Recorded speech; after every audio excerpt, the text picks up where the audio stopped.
My name is Piotr Bojakowski, and I'm a co-director of the Warwick project. And currently I also work as the Archaeology director of AMARI. In my presentation, I'm going to continue where Katie left off and talk more about the structure, or what we know about the structure of the Warwick after our 3 years of excavation. But to start, just to repeat what Katie already told us, after the original survey in 2008, we started the full-scale excavation. In 2010, we excavated what we believe was the very stern of the vessel. Then the following season, in 2011, we moved to the midship. And finally, last summer, during the summer of 2012, we excavated the section near the original bow of the ship. But at the same time, we decided that this was our last and really only opportunity to, again, uncover and record the entire preserved section of the Warwick. So we went back and we uncovered everything, so to see the entire preserved starboard side of the ship from bow to stern, and from the turn of the bilge where the shipwreck broke to just above the first deck. After uncovering all the timbers, the first feature visible was the very inside, or otherwise known as the ceiling planks. These included 10 strakes. Within those 10, 4 marked here as C1, C3, C7, and C9 in lighter blue were identified as robust internal reinforcements of the hull, or stringers. At the same time, C1 also functioned as the shelf clamp supporting the deck structure, and C9 at the very bottom functioned as a sleeper, reinforcing the overlaps between floor timbers and first futtocks. As I said, the stringers were significantly larger. While the common ceiling planks measured between 5 and 7 centimeters, the stringers measured up to 14, which was twice the thickness of the rest of the ceiling planks. Hence, they were quite noticeable. They also were characterized by having those chamfered edges on either side. After taking several cross-sections for dendrochronology, Nigel Nyling, who will talk about his research later on today, pointed out to us that those edges are all sapwood. And the sapwood provided Nigel with great data for dating purposes, obviously, but sapwood also had to be removed to a certain degree during the normal manufacturing process of the stringers, leaving those somewhat asymmetrical and uneven chamfered edges on the stringers. Judging from the general dimensions and characteristics of the hull, Warwick had no more than 2 decks. The first, or the orlop deck, was the only preserved deck on the ship and available for us to be studied and researched. As you see on this photograph, the preservation level was just unbelievable. In addition to large knees and beams, we also had the remains of the deck planking, L-shaped waterways, the run of spear catting, then the filler boards enclosing the gaps in between the framing timbers, and then the final extent of the frames and external planking to where the shipwreck broke off. We also were fortunate, and we found gunport lids. We actually have 2 of them. Unfortunately, they were not associated with any part of the hull, but they were found loose. But originally, they would be positioned right above where the shipwreck broke off. This would be the level of the gun ports. Unfortunately, we didn't find the structure of the gun ports, but those beautifully preserved gun port lids, this is a rhino replica, obviously, point to the fact that Warwick carried a lot of weapon and had cannons. Interesting thing was that those huge gun ports, obviously this is not up to scale, were made out of one single piece of wood and measured about 54 by 46 centimeters. As far as the deck arrangement, the crossbeams were quite large, measuring 20 by 30 centimeters. They were also laterally supported by equally large lodging knees. Based on the evidence on the work, we found no indication on any standing knees or hanging knees, only lodging knees, 2 per beam. These lodging knees were manufactured with between 2 and 3 square or rectangular notches cut into their top faces to accommodate intermediate half beams or ledges, which together with cross beams supported the original deck of the ship, deck planking. The lodgings were also fastened to the crossbeams with iron bolts, and to the framing with another iron bolt and several trenails. I would like to point out here that those iron bolts, 2 per beam, in this particular arrangement, were the only major iron fasteners on the entire ships, and all the other fasteners, with few exceptions, were just trenails.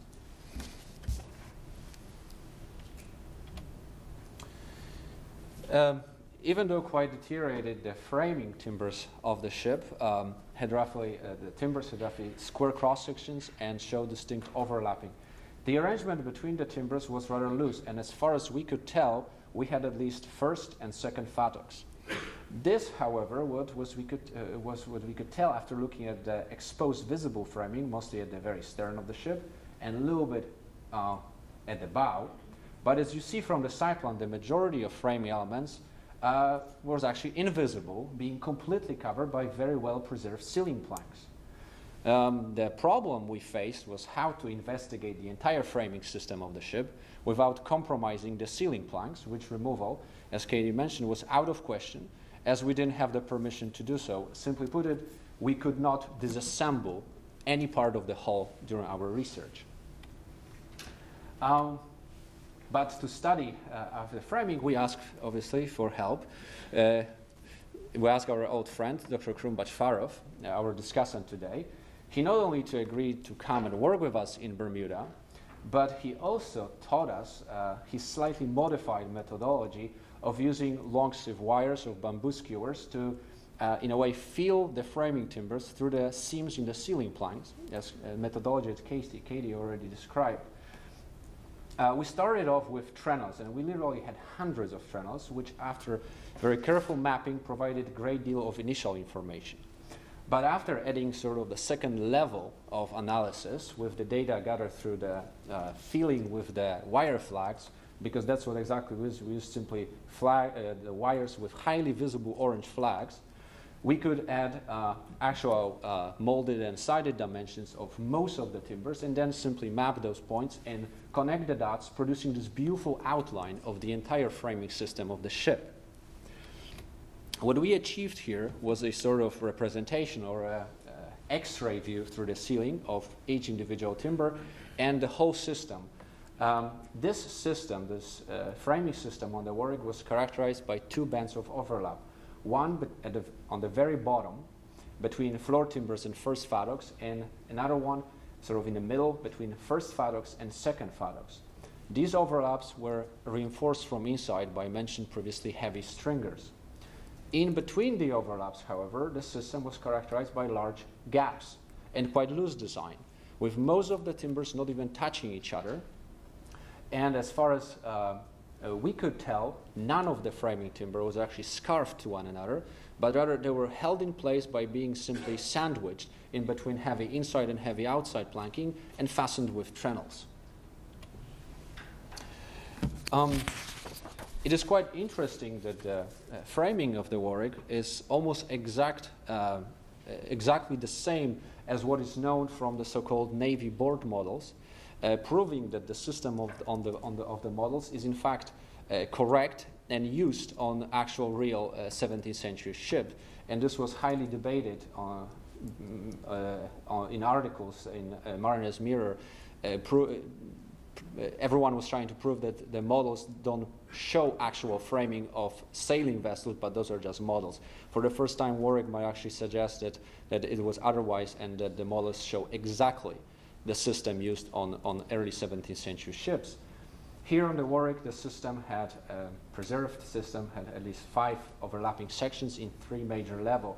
Each floor timber was overlapped by 2 first fattocks. These were overlapped by 2 second fattocks, then third fattocks and top timbers. Unfortunately, we found only 3 very short and extremely deteriorated sections of third fattocks and no top timbers whatsoever, so I can't really tell you about the arrangement of those last elements, but it is quite remarkable that we found almost all framing timbers from floors to first fattocks, second fattocks, and partly preserved third fattocks, and they're available for us to be researched. As I said, none of the framing timber was scarfed to one another or even horizontally fastened to each other. This was in general, but we also found some unusual and exceptions to that rule. Two sets of floor timbers and first faddocks, one closer to the general vicinity of the midship, marked as FR41 and 2, and another set of floor and first faddocks closer to the original bow of the ship, marked as FR55-56, had evidence of a treadle running side to side and horizontally fastened the two timbers. This treadle, however, doesn't prove that the ship made use of any pre-assembled frames, which would be quite unusual for that ship. What they indicate is the existence of sort of weak temporary fastener helping to align those timbers in a certain position on the ship before more planks could be added, and then those framing elements fastened to the external planking in a sort of stepwise construction sequence. Few planks, few frames, few planks, few frames. We also have our working hypothesis at this point is also that those two frames perhaps had some sort of function in defining the shape of the evolving hull during the construction, but we still have to work on the model and test this. These horizontal treadles were not the only such weak temporary fasteners on the ship. Other included small and large wedges. Two of the small wedges that we found, one was located at the very stern, one at the very bow of the ship. They were lodged in between the first and second faddocks. After the level of first faddocks was already in place, the shipwrights would start adding the level of second faddocks. But since the timbers were completely loose, they had to come up with a way to temporarily hold them in a position, certain position on the ship before they could be fastened to the external planking. One of the ways was simply to drive a wedge in between the timbers. And after being fastened, the wedge would be removed. In our case, we were lucky enough because two low wedges, temporary wedges, got left behind, providing us great information about the construction sequence of the ship. The function of the large wedge is somewhat different. It was located at the very bow of the ship and lodged in between first faddock and external planking. Apparently, changing geometry at the bow, perhaps an imperfect framing timber at the spot, produced a large gap. To ferret out, but also not to leave a weak spot on the ship, a large flat wedge was driven into the gap and then fastened to the external planking. The frame was fastened with three treadles through the wedge to the external planking. This treadle as well tells us a lot about how the construction sequence was progressing and which timber was inserted first and then which timber followed.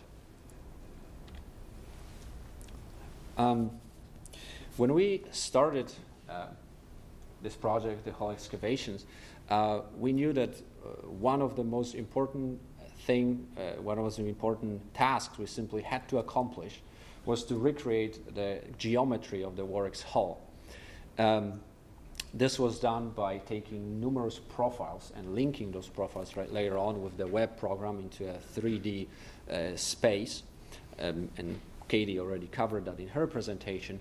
Very early on, it became clear to us that the Warwick's hull, especially at the midship, followed an outline of at least two, and in some spots, three tangent arcs.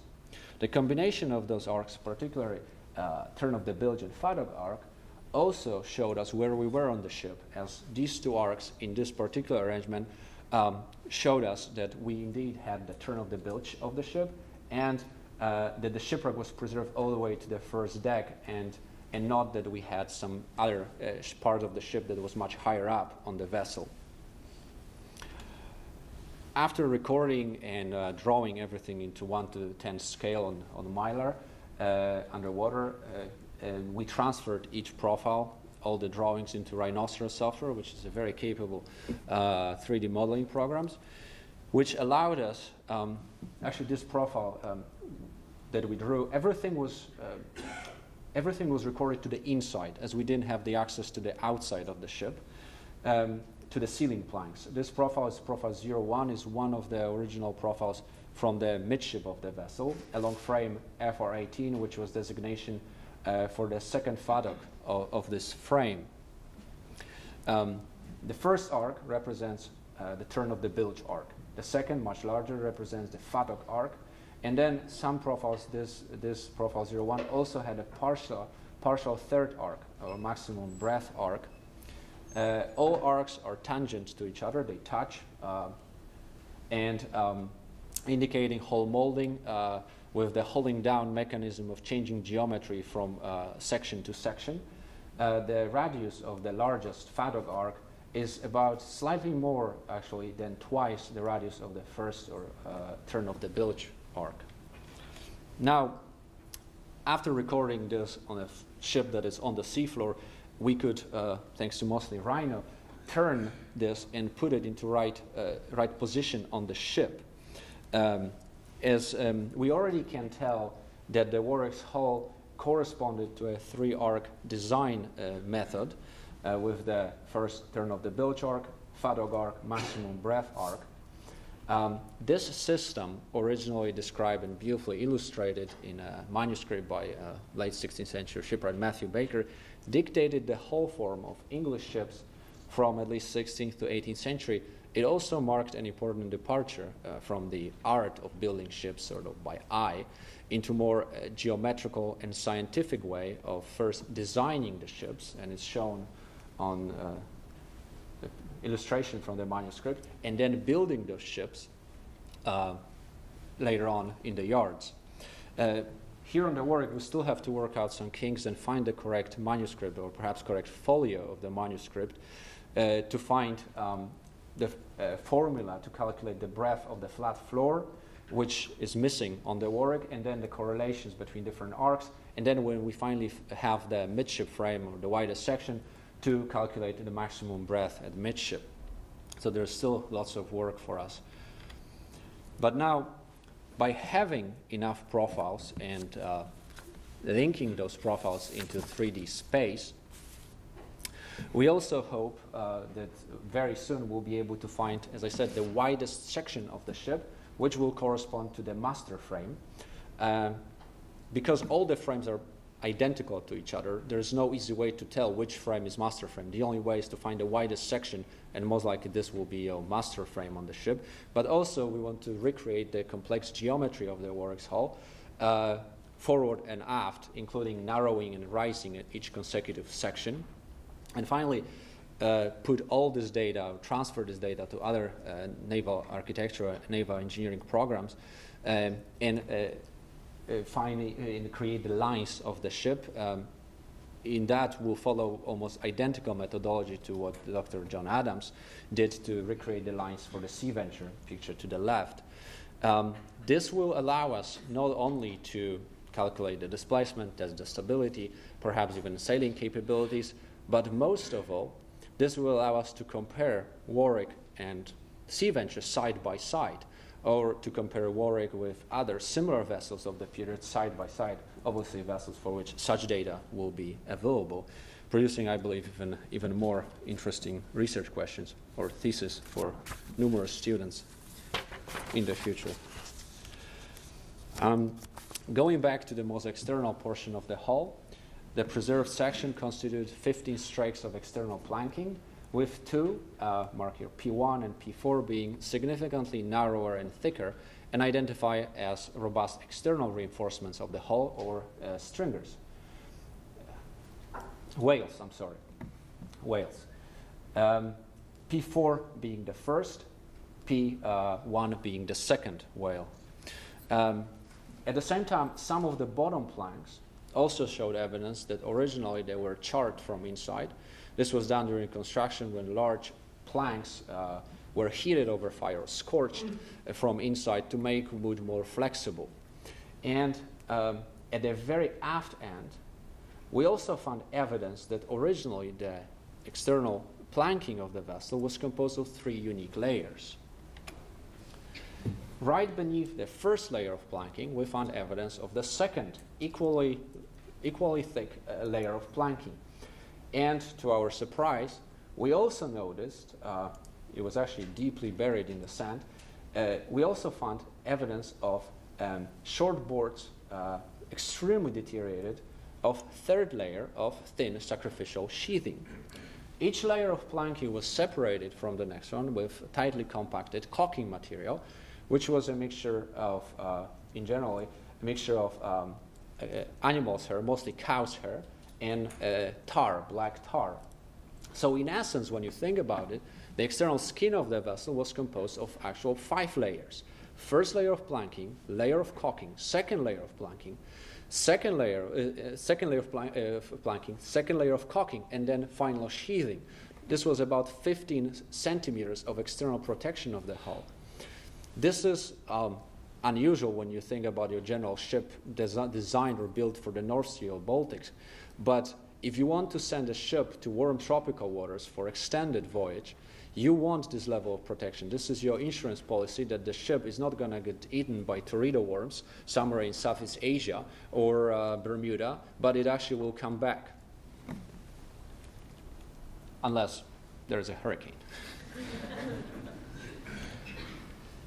As far as fasteners, the majority were all trenails, and we literally, like I said, we had hundreds of trenails that we had to map, with a few exceptions. Iron bolts for lodging knees, and spikes and nails for planking. As you see here on this representative cross-section, the first layer of planking was fastened to the framing exclusively with trenails.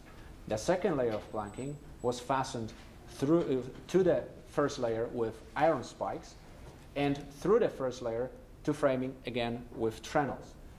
Finally, the external sheathing was fastened only to the doubling, to the second layer, with small, tightly spaced sheathing nails. As far as trenails, we had almost all possibility in trenal technology that we know of. We had most of the trenails were regular unwedged, but we also found numerous wedged trenails, and as well as pegged trenails on the ship. And finally, to conclude this presentation, when we began this project, as Katie already mentioned, we thought that Warwick is a much older ship, mostly because of its construction and the framing system in particular, which appeared to be more traditional in style. Slowly and steady as we progressed from the worst preserved section of the stern to midship, which was never uncovered before, we realized that there is simply no evidence to support the notion that the ship is old. And finally, last year, with the dendrochronology that Nigel Nyling provided to us, we finally have a proof that the shipwreck was brand new when it sailed for Bermuda and sunk. What is really interesting here is that Warwick construction is somewhat different from Sea Venture and is reminiscent of much older ship technology known as John already discussed, known from the Sea Venture. What is also quite curious is that this somewhat traditional construction style that dates back to perhaps even early 16th century, if not earlier, is still being used on a brand new vessel built in early 17th century, providing us with new insight into the shipbuilding. At this stage, we still have a lot of questions related to Warwick and the technology behind it, and we are very fortunate that we can work on this wonderful vessel, and hopefully, with more time and more research, we'll be able to provide you with more answers during the next SHA. But for now, that's all I have. Thank you so much for your attention.